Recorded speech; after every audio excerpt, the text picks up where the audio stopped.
Dulu kalinya memang bersih dulu, orang nyuci baju, mandi, ya, berenang. Kalau hujan aja 2 jam, ya, hujan 2 jam apalagi 3 jam, itu rumah kita masuk dari pemerintah.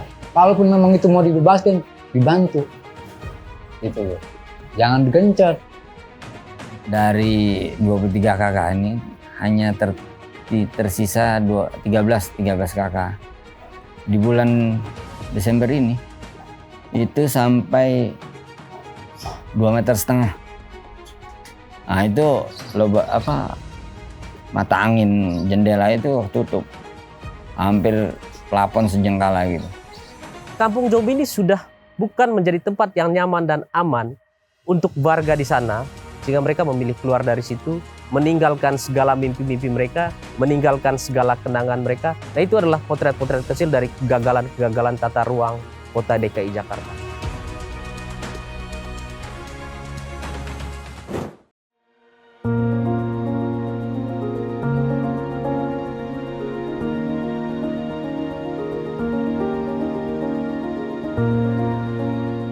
Nama saya Nur Hidayat, saya Ketua RT 0607 Kelurahan Cililitan, Jakarta Timur.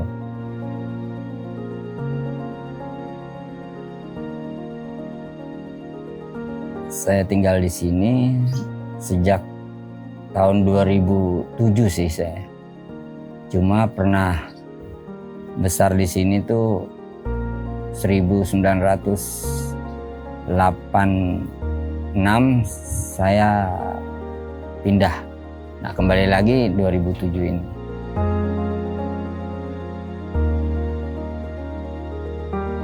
Dulu kampung ini nyaman, tentram, damai, ramai. Karena dulu itu terminal Cililitan. Nah, itu kan aktivitas roda perekonomian tuh benar-benar hidup kampung ini dulu.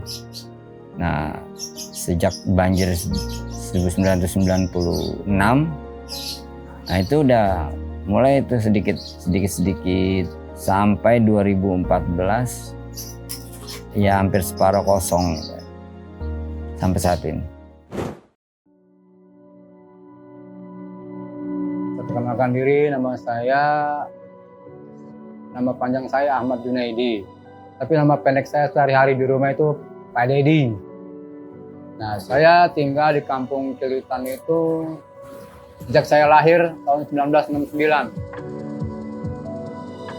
Suka nggak sih Pak dibilang yang lagi viral nih kampung zombie? Kalau dibilang suka, emang nggak suka karena namanya itu kurang bagus. Karena kan anak-anak sekarang mungkin dia berpikiran bahwa keadaan daerahnya itu udah mulai banjir, tidak ada perhatian ya. Mulai dari tahun 96, 2002, 2007. Makanya anak-anak itu namanya kesel mungkin jadi kampung zombie lah. Ini nggak ada warganya pada kabur semua gitu. Makanya dibilang kampung zombie. Identik zombie itu kan istilahnya mayat hidup, mati gitu. Dari dulu saya lahir itu namanya kampung Cililitan kecil, Gang Al-Hikmah. Itu orang-orang tua dulu termasuk kakek saya.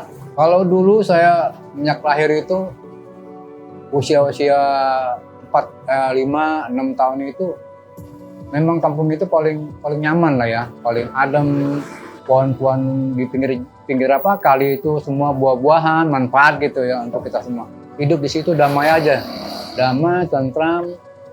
Dan banyak yang kita lakuin buat main gitu. Sampai kita remaja, nggak kemana-mana gitu, di situ aja. Terutama kalinya, gitu. Kalinya masih bening, bisa nyari ikan, terus kita makan juga.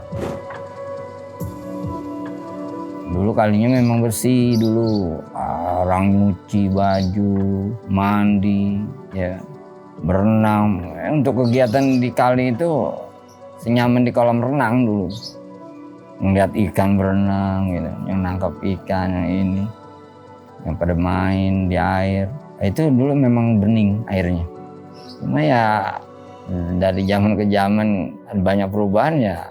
Sejak 2007 itu udah mulai keruh. Jadi dari 1996 itu kan penumpukan lumpur. Awalnya kan masih sedikit ya itu.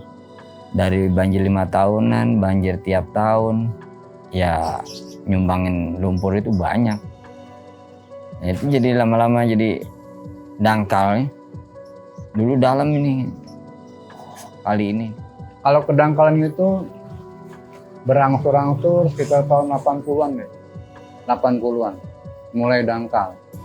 Dulu kalau di bawah itu, tahu saya itu masih 10 meter ke bawah. Tahunan 80-an itu udah mulai rendah, mulai cetek. Apalagi dibangun lagi, dilebarin, bikin cetek. Karena kita tahu penduduk di atas Bogor pun puncak udah mulai padat, gitu.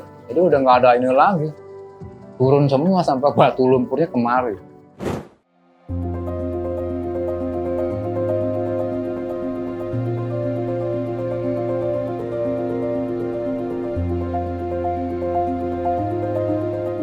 Dulu masih normal ini hampir 23 kakak. Hampir 23 kakak.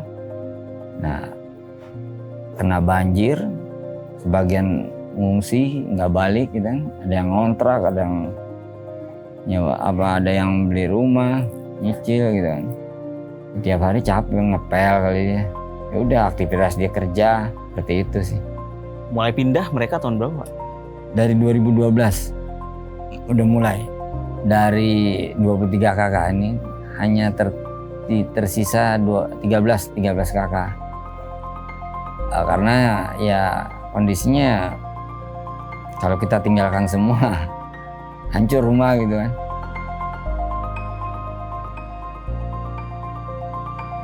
Memang kelihatannya siapa sih yang tahan kalau setiap tahun banjir, apalagi 5 tahun sekali banjir tinggi gitu kan. Harta benda itu semua nganyut Pak, rusak. Mau elektronik, mau kasur, apalagi rumah gitu. Sehingga mereka nggak bisa bertahan nih. Ada yang nggak sabar, udah gue pindah deh, gue punya duit sebagian mungkin celengan atau apa gitu. Bagi mereka yang punya ya mungkin karyawan atau udah karyawan tetap bisa mereka pindah. Tapi kayak kita nih, kayak buruh harian kayak gini kerja kita nih. Dari mana kalau kebantuan di pemerintah? Makanya sebagian bertahan. Nah kalau setiap musim-musim hujan kayak begini nih, apalagi sekarang istilah iklimnya udah ekstrim misalnya kan, kadang-kadang musim panas jadi hujan. Banjir itu kita nggak perkirakan, kalau hujan aja 2 jam, ya hujan 2 jam apalagi 3 jam, itu rumah kita masuk. Warna airnya tuh hitam, tuh saking turun dari atas, deras lama-lama naik, sampai kena. Tapi turunnya juga cepat, hujan berhenti dia turun dengan sendirinya. Tapi kalau kiriman, naik, itu hitungannya sehari atau 2 hari. Baru mulai turun. Banjir air kali mulai naik itu sejak 2007 yang meluap besar tuh sampai saat ini rutin. Nah 2004, 2012, 2014 itu banjir sampai 3 bulan. Nah terus 2015, 2016, 2017 sampai besarnya itu 2020 ke 2021. Besar lagi itu. Siklus 5 tahunan. Nah, kesininya setahun sekali. Bukan setahun hampir banyak lah. Tiap bulan. Dalam sebulan itu bisa 4-5 kali. Walaupun nggak hujan, walaupun ini tetap aja banjir gitu kan. Karena memang kiriman kita. Dari Bogor, dari Depok, atau Lampangan Depok itu. Nah, ditambah kalau hujan lokal di sini udah besar, itu aja sih. Nomor 1 ya kebanjiran kita gitu. Cepat dampaknya itu di kita. Kalau kita udah tinggi, banjirnya ya, yang lain baru sebetis, sedengkul lah kita udah seleher ini jerapah hampir plafon ini di bulan Desember ini itu sampai 2,5 meter. Nah itu mata angin jendela itu tutup, hampir plafon sejengkala gitu. Nah itu karena apa? Semua hujan, Bogor hujan, Depok hujan, DKI hujan. Nah itu jadi curah intensitas airnya penuh. Ya kita bagian penampungan jadi tinggi deh tuh. Dampak dari banjir yang kesini ya seperti ini, kampung jadi kosong, ya kan? Setiap hari harus ngepel atau setiap seminggu sekali. Tapi ngepelnya ya ngepel rumah juga, ngepel juga jalan gitu kan. Karena apa? Lumpur. Itu dampaknya ya buat aktivitas kita nggak bebas. Roda perekonomian jadi agak berkurang gitu. Rumah rusak, terus lumpur penuh, numpuk itu ya karena dampak banjir juga. Kita banyak tanah datang dalam rumah apa. Ya kalau kita nggak bersihkan ya seperti ini numpuk. Ya itu dampak banjir kalau walaupun dikit, besar gitu. Sama aja lumpur, membawa lumpur, kadang hitam. Nah, yang kita ini kalau hitam, udah gimana mau ini bau gitu kan? Itu aja sih dampaknya. Ya lumpur banjir. Ini yang padat udah lama ngendap gitu kan? Karena ya kita buang juga capek gitu kan?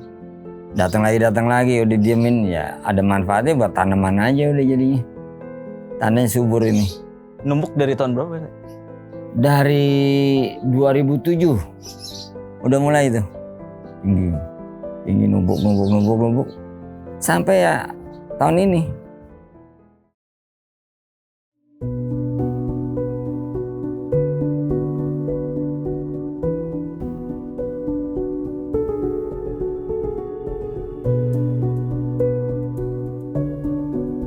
Plafon rusak Pak RT. Itu gara-gara banjir kah atau gimana? Ya, plafon rusak memang banjir.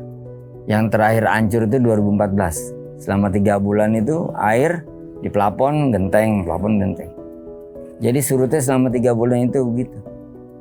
Nah setelah 3 bulan baru lumpur sepinggang. Udah surut. Baru pada rontok tuh hilang tuh. Nah ini akibat dari banjir plafon ini.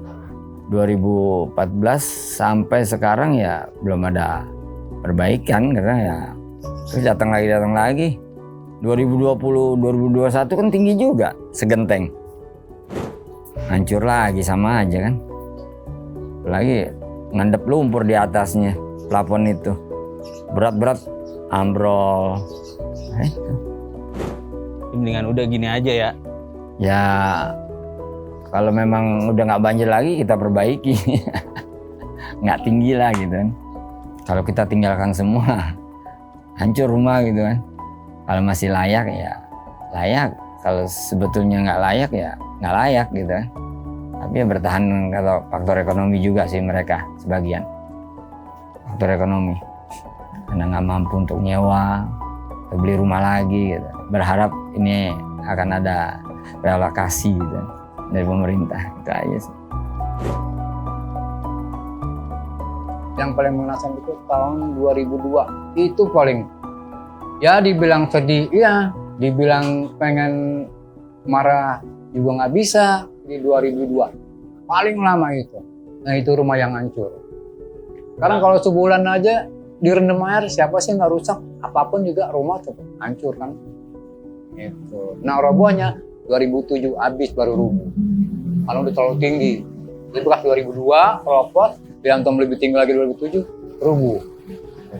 Wah banyak dah kalau buat rugi mah. Satu ya harta ya udah nggak kehitung lah, harta benda. Kita mau benerin. Sebagian juga ada yang kayak orang tua masih ada saya. Ngapain kamu benerin yang entar banjir lagi rusak, sayang uang kamu. Mending kamu kumpulin di rumah dia yang lebih aman. Oh iya juga ya. Itulah makanya saya nggak mau benerin. Kalau buat penyakit pasca banjir aja mereka satu apa yang dialamin? Satu pilek batuk, buang-buang air, gatal-gatal, muntah, itu udah pasti. Kalau pas ke banjir ya. Karena memang musim dingin, ditambah lagi hujan deras, air yang kotor meluap ke atas. Itu kan mereka kerja capek, kurang vitamin, kurang ini, airnya gampang kena penyakit kayak angin. Kita bisa bertani itu mungkin tanah masih ada, tanah kita yang istilahnya masih ada surat gitu kan. Kalau tinggal begitu aja nanti takutnya diperkirakan tanah itu nggak bertuan kalau kita tinggalin semua, makanya kita bertahan.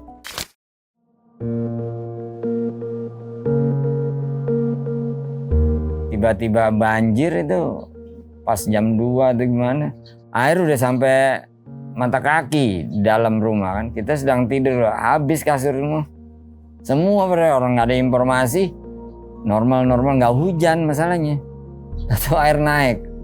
Siapa yang nggak ini? Udah habis kasur semua, handphone, pakaian semua di bawah. Aduh, waktu main gaple terus tiba-tiba air naik, ya itu ya kan kita nggak tahu, hanya dapat informasi dari KSB itu ada kiriman dari Bogor, ya kan, terus dari Depok update pintu air sekian, wah bakalan banjir nih, gitu. Akhirnya iya pas kita main, loh air udah sampai jalan kan, belum tingginya udah sampai tangga 3 baru bubar. Wah, baru bubar udah. Nah itu dia. Wah, ngeganggu aja gitu. Ya cuma hiburan kita kalau malam ya catur, gaple gitu kan. Biasa kita happy aja gitu kan. Gede banget tuh. Hari ini nih. Yang banyak itu satu ular. Tapi ularnya ular sanca. Piton lah kata orang. Ular sanca. Sampai 31 terakhir kemarin di karung itu ya, itu ular terakhir saya dapat. Ya mudah-mudahan terakhir lah gitu. Karena hampir masuk rumah itu udah bahaya. Saya bertahan untuk ngurus kampung ini ya karena ingin ada perubahan juga dari kondisi wilayah yang tadinya indah jadi Jombe, dari Jombe pengen indah lagi, gimana caranya gitu.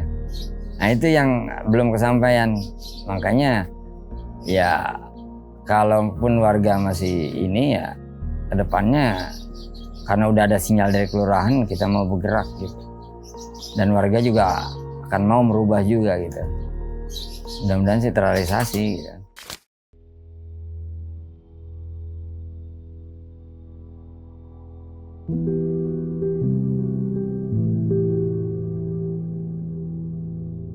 Saya Marcelinus Nirwan Luru, saya biasa dipanggil Nirwan. Saya bekerja di Universitas Trisakti sebagai dosen di program studi perencanaan wilayah dan kota.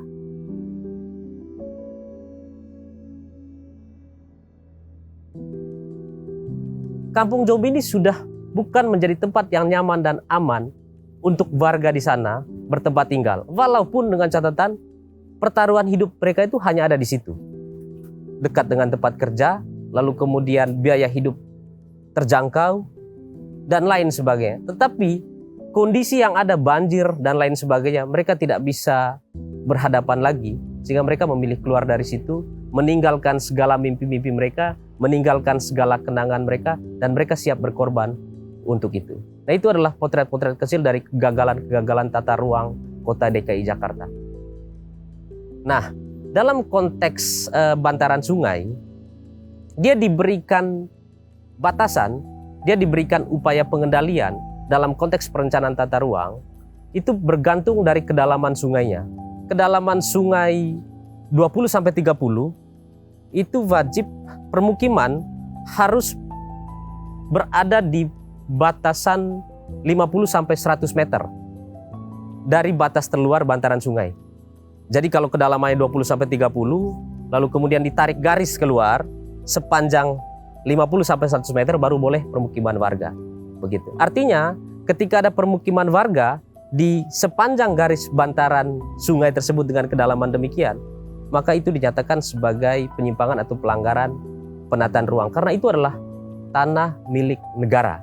Nah, sebagian besar yang terjadi di kita adalah perencanaannya bagus, tata kelola dalam konteks pengendaliannya juga bagus, tetapi eksekusi begitu. Eksekusi dari rencana dan eksekusi dari upaya pengendalian itu sangat lemah begitu. Saya bisa menduga bahwa hal itu betul terjadi, jual beli di bantaran sungai. Nah, kenapa itu terjadi? Karena lemahnya upaya pengawasan, karena lemahnya penegakan hukum penataan ruang begitu.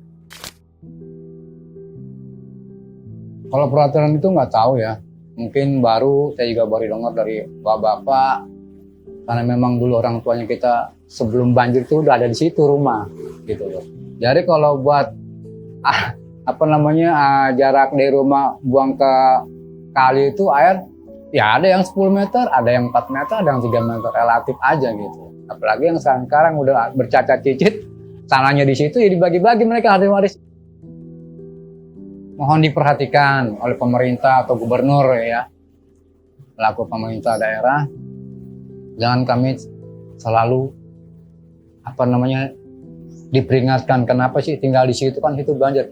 Dulunya nggak ada banjir, ya kan, tinggal di situ udah zaman dari kakek sayang sekarang itu dari pemerintah. Kalaupun memang itu mau dibebaskan, dibantu, gitu loh. Jangan digencet.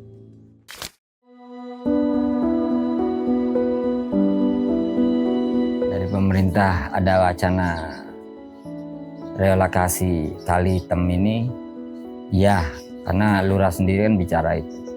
Hanya dari kami ini harus dikumpulkan warganya melalui musyawarah. Ya, mana yang SHM, kondisi tanahnya, yang AJB, yang perponding, yang girik, itu dibicarakan, nanti diklasifikasikan mana yang terbaik gitu.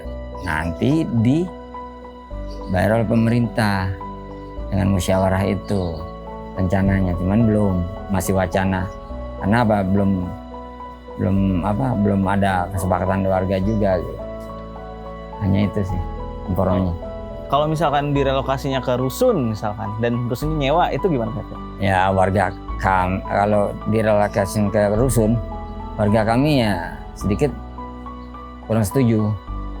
Karena satu, kalau kita masih nyewa pun ya sama aja. Kalau relokasi jadi ya harapannya kita dapat tempat yang lebih baik, ya kan, warga juga istilahnya dapat tempat yang lebih baik juga.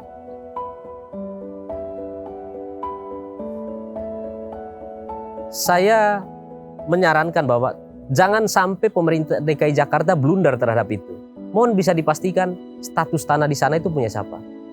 Tanah negarakah atau tanah masyarakat? Apabila memang itu adalah tanah negara, mohon amankan itu dulu.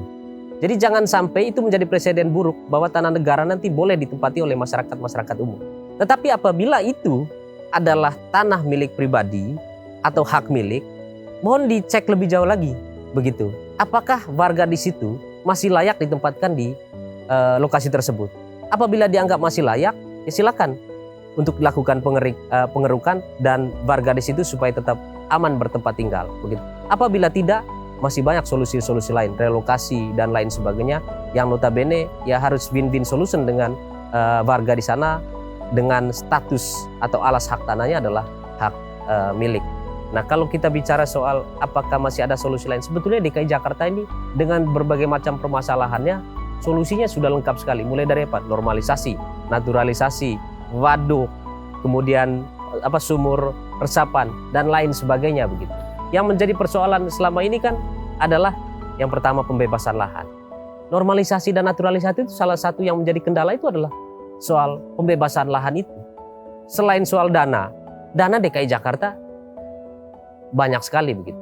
Tetapi adalah konflik-konflik sosial ini akibat dari pembebasan itu yang sebetulnya membuat proyek-proyek normalisasi atau naturalisasi itu lama. Jadi saya pikir PR buat gubernur terpilih Pak Pram dan Dul yaitu adalah bagaimana mempercepat supaya masalah banjir atau bencana alam di DKI Jakarta ini bisa terurai secepat mungkin begitu.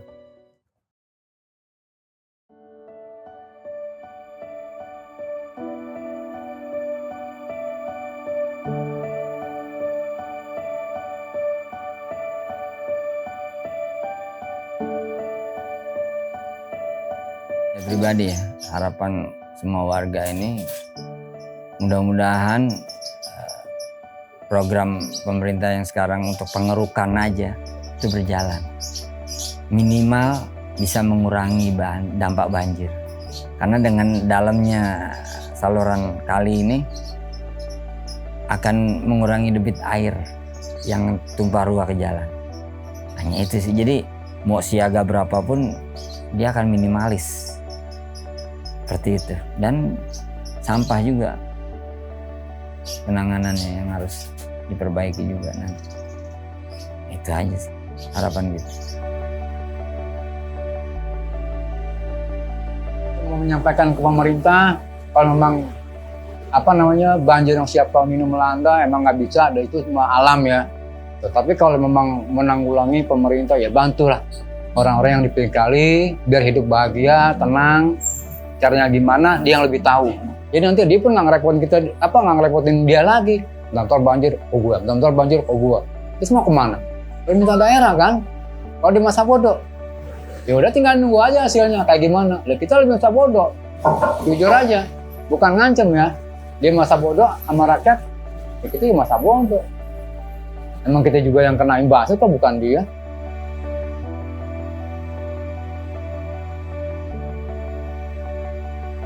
Masyarakat yang ada di situ tidak hanya bertempat tinggal, tetapi juga mimpi-mimpi mereka juga ada di situ ya. Jadi mereka kan sebagian besar bekerja di penandaan jasa tuh di PGC. Begitu. Ketika mereka berpindah jauh dari situ, ini akan memakan biaya hidup yang lebih tinggi dan lebih besar lagi. Itu yang harus dipertimbangkan. Jadi harus dilihat sebaik mungkin kemana mereka relokasi dan bagaimana negosiasi supaya ada win-win solution antara kita pemerintah dengan masyarakat yang ada di situ. Itu. Yang menjadi persoalan buat kita adalah bagaimana eksekusi atau penegakan hukum terhadap perencanaan tata ruang. Begitu. Ketika ada yang melanggar atau menyimpang, apakah diberikan efek jera? Apakah diberikan sanksi administratif atau sanksi pidana? Nah, menurut saya itu menjadi poin penting dalam konteks perencanaan tata ruang. Yang pertama itu adalah soal penegakan hukum, lalu kemudian yang kedua adalah soal pengawasan. Karena apa? Kalau kita bicara soal perencanaan, bicara soal instrumen pengendalian, itu sudah lengkap semua, mulai dari tingkat pusat sampai dengan tingkat kelurahan. Jadi poinnya itu yang paling penting buat rencana tata ruang atau perencanaan kota di Indonesia. Begitu. Betul.